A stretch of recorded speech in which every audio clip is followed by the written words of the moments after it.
covered in today's China Truths. China's economy is in recession, and all industries are depressed. A large number of videos circulating online show that just 1 month after the Chinese New Year, a wave of people returning home has emerged in Shanghai, Guangdong, Jiangsu, and Zhejiang because those who went out to work can't find jobs. Recently, a large number of videos have circulated on short video platforms such as Douyin in mainland China, showing that just over a month after the Chinese New Year, the first wave of returning home in 2025 has begun. In many former manufacturing bases, a large number of people who can't find jobs have started taking buses home. One video shows that at a long-distance bus station in Guangzhou, at least hundreds of people are carrying large and small bags, waiting for buses to return home. The person filming said that because they can't find jobs in Guangzhou, more and more people have no choice but to go home. This year's market, working may be a loss. There are also videos showing that the return home tide in Guangzhou started as early March, with a large number of migrant workers preparing to return home at the station. Many videos also show that stations in Shenzhen, Guangdong, Nanjing, Jiangsu, Suzhou, and other places are crowded with people returning home.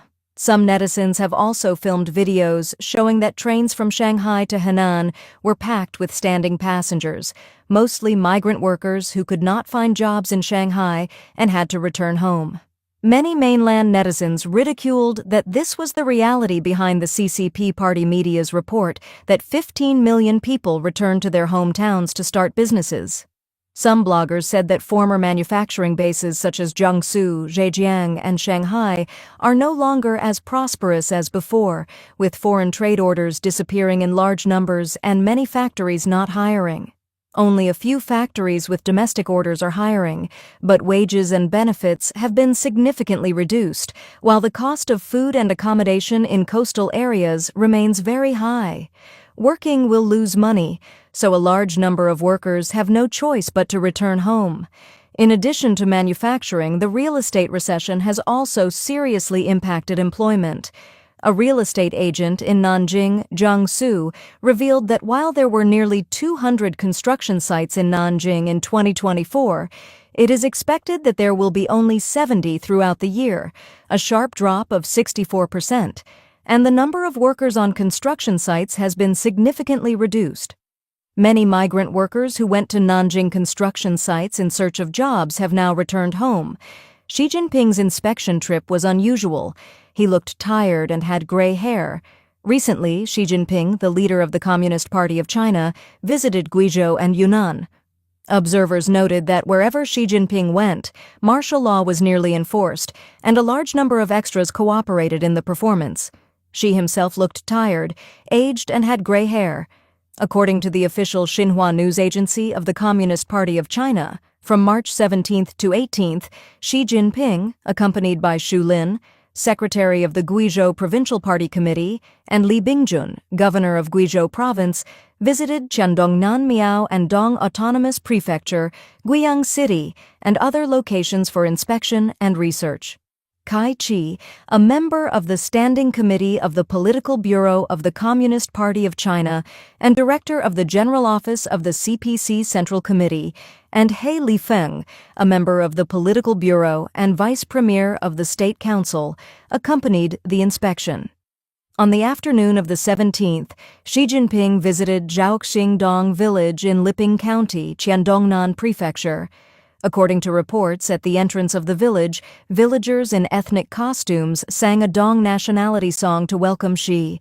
On March 20th, independent commentator Kai Shenken posted on the Overseas X platform, sharing text and pictures. The image stated that during Xi's recent inspection in Guizhou, nearly 1,000 officers and soldiers from public security, market supervision, taxation, and armed police detachments were selected from 12 counties and cities in Qiandongnan Prefecture. They rehearsed in plain clothes for a week. The original inhabitants of Zhaoxingdong village were relocated to Liping County and had to pretend to be personnel for a week to familiarize themselves with the environment. It also stated nearly half a month was spent and public funds were wasted just for a short 2-hour visit. Before that, the Dong village was renovated, the sanitary environment was cleaned, and blooming cherry and pear trees were moved to the village to enhance the spring scenery. The government covered the cost of new Dong costumes for the Dong girls, and the road from Liping Airport to Zhaoqing Dong village was widened and paved with diamond sand oil. Nearly 1,000 people participating in the performance received a subsidy of 300 yuan, RMB per day, which was deposited into their personal accounts in a lump sum for a week. This is how the inspection was arranged.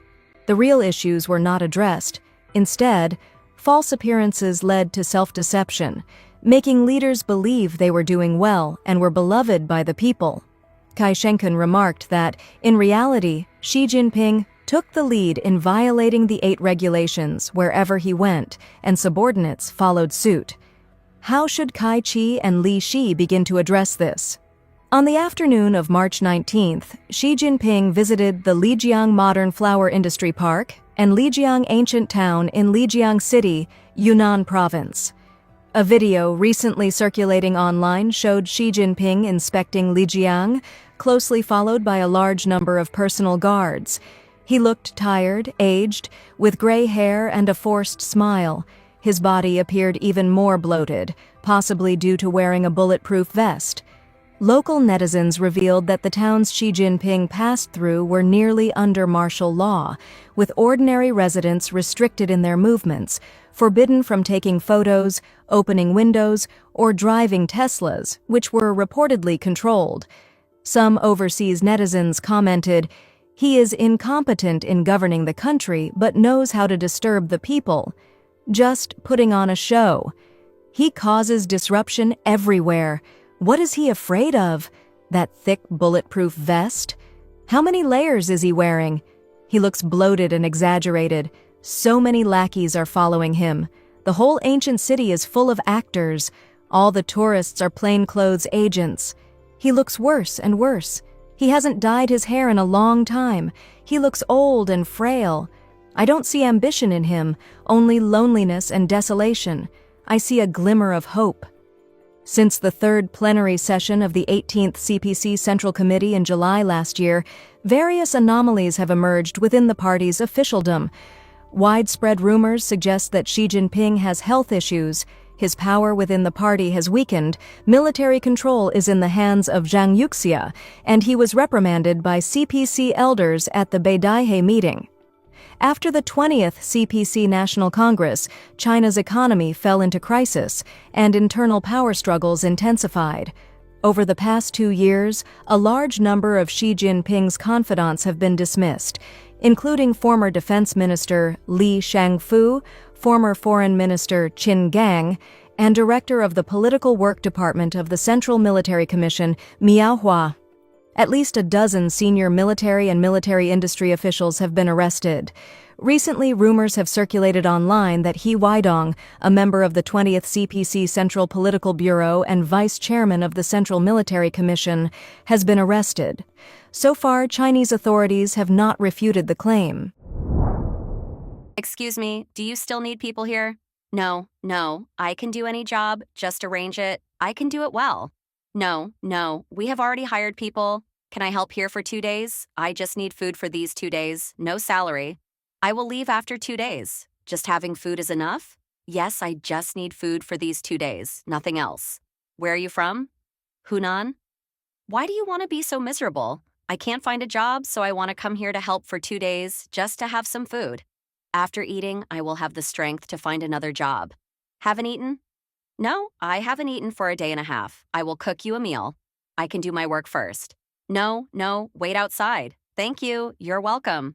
The restaurant owner later told the media that he noticed the man seemed to have a limp and that what he said didn't sound like a lie. So he cooked for him. He also told the man, "If you don't have money to eat, come to my place anytime. I won't charge you. After all, it's not easy to be alone outside." This video moved and saddened netizens. Is it so difficult for young people to find jobs now? Others lamented, it's not that young Chinese people don't work hard, but it's getting harder and harder to survive. Sadly, this situation is now common in China.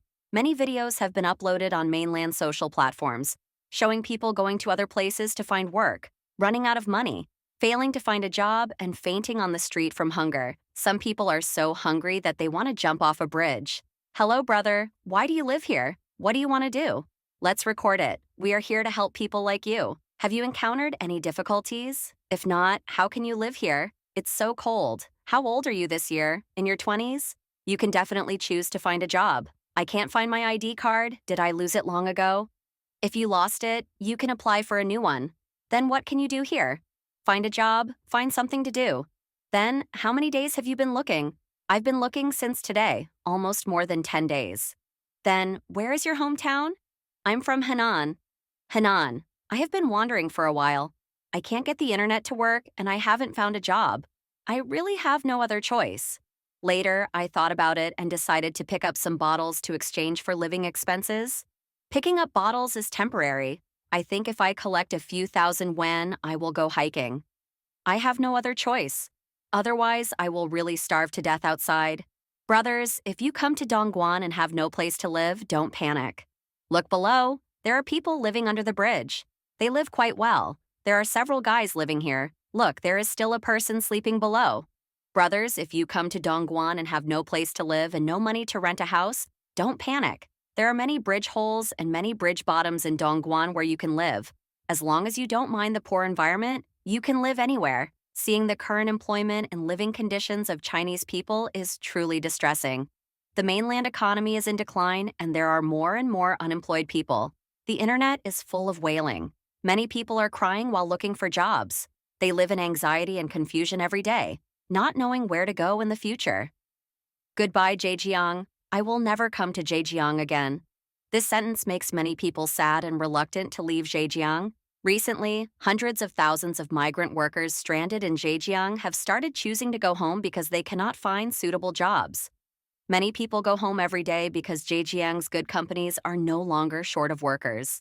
The current factory situation in Jiangsu, Zhejiang, and Shanghai may not be visible to workers who have just started working. Why are so many workers pulling their suitcases back home? It is possible that you come here to work and support the vendors and landlords, but you can't support us workers.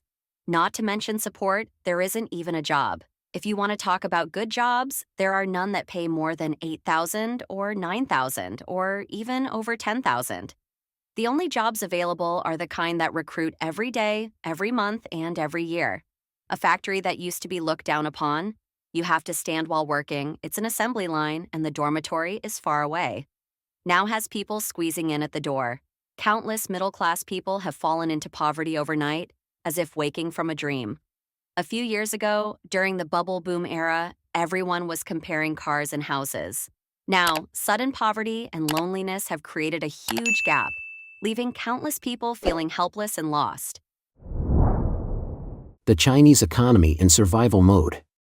After announcing an injection of about 2 trillion yuan, or $283 billion, into China's ailing economy in late September, Beijing has kept the world waiting for a significant spending package as a follow-up to the huge monetary stimulus. However, at high-profile press conferences on October 8 and October 12, senior leaders discussed an upcoming fiscal stimulus extensively, but stopped short of specifying details. As the market anticipated an accompanying fiscal policy to stimulate spending, experts pondered the necessary scale. Prominent economists in China, including Jia Kang, Dean of China Academy of New Supply-Side Economics and a former Ministry of Finance official, and Liu Shijin, a former senior state council official, told Chinese media the number would need to be 10 trillion yuan, or $1.42 trillion, or about 8% of China's 2023 gross domestic product, or GDP. On October 11, Yu Yongding, a prominent Chinese economist involved in policymaking, said Chinese institutions have floated various amounts to achieve the 5% growth target, ranging from 8 trillion to over 10 trillion yuan. Yu's own estimate is over 10 trillion. Daniel Rosen, founding partner of Rhodium Group, a leading research firm on the Chinese economy, explained the needed stimulus size further at a think tank event in Washington on October 9. If China needs a stimulus of over 6 trillion yuan to meet the growth target, that means they are growing 0% this year, he said. Some experts have gone further. they say it's time to view China's economy through the lens of survival rather than growth. The Chinese economy is not seeking growth anymore, it's seeking survival. Therefore, stop looking at it the old way. The growth rate used to be 10%, then 8%, and now 5%. Mike Sun, a US-based businessman with decades of experience advising foreign investors and traders in China, told the Epoch Times. That's meaningless, not to mention that China's numbers are falsified. Sun uses an alias to protect himself from retaliation from Beijing. Christopher Balding, an expert at the Henry Jackson Society, a UK-based think tank, agreed that survival is an appropriate description of the current Chinese economy. What we have is a cancer patient who probably can live for quite some time, but he's going to be sick, and correcting that will require significant intervention and pain, something like chemotherapy, Balding said. The Chinese economic slump became apparent to the world when the Chinese economy failed to recover after the end of the zero-COVID lockdown policy in December 2022. Deflationary pressure persisted, although the consumer price index returned to a slight year-on-year increase in July and August. Retail sales remained sluggish. September data showed the country's manufacturing sector contracting for a fifth month. Since last year, analysts have been calling for a big stimulus package to increase consumer spending and revive China's economy. The market consensus is that China needs to transform from its previously investment-led and debt-fueled model to a consumption-led model if it is to continue its growth. China has resisted rolling out a significant stimulus package. However, on September 24th, in what the regime called combo punches, China's central bank said it was lowering the bank's reserve requirement ratio, RRR, by 50 basis points, which would free up about 1 trillion yuan, or about $142 billion, for new lending. The People's Bank of China, PBOC, announced that it would cut short-term borrowing rates by 20 basis points, effective September 27th. Balding questions whether the policy packages are stimulus. China made similar moves last year, just not on the same day. In 2023, the PBOC reduced RRR twice and released 1 trillion yuan. In both 2023 and 2022, the PBOC cut short-term borrowing rates twice. He added the scale was very small, 2 trillion yuan is less than 2% of China's GDP. China's decision to recapitalize commercial banks was a new move, the first time it has done so since 2008. On September 24th, Li Yunzi, head of the National Financial Regulatory Administration, said China would inject core Tier 1 capital, reserves that banks hold to run their daily operations and cover potential losses, at 6 major commercial banks. Li didn't reveal more details. That's making sure that the banks don't collapse so that the big banks can buy smaller banks on the verge of collapse. So you're not really stimulating anything. You're just patching it up, said Balding. It's patching up the old issues, not necessarily doing new stimulus. The package announced on September 24th also included reducing interest rates on existing mortgages by an average of 0.5%, or around 150 billion yuan, or about $21 billion, to provide relief to some 50 million households. Home minimum down payments will also be lowered from 25% to 15% for second home buyers. Nonetheless, most international banks are still watching and haven't increased their outlook for China's GDP growth this year. According to J.P. Morgan, the latest move indicates that China has changed its piecemeal approach to addressing its ailing economy, though the effectiveness of the new measures remains to be seen, mainly due to the lack of specifics in the government's announcements. According to David Huang, a US-based economist familiar with the Chinese economic situation, many analysts thought Beijing rolled out the combo punches out of concerns about meeting its 5% growth target. However, in his view, the motivation went beyond economic pragmatics. Beijing is worried about the political consequences of China's rapid economic deterioration, he said.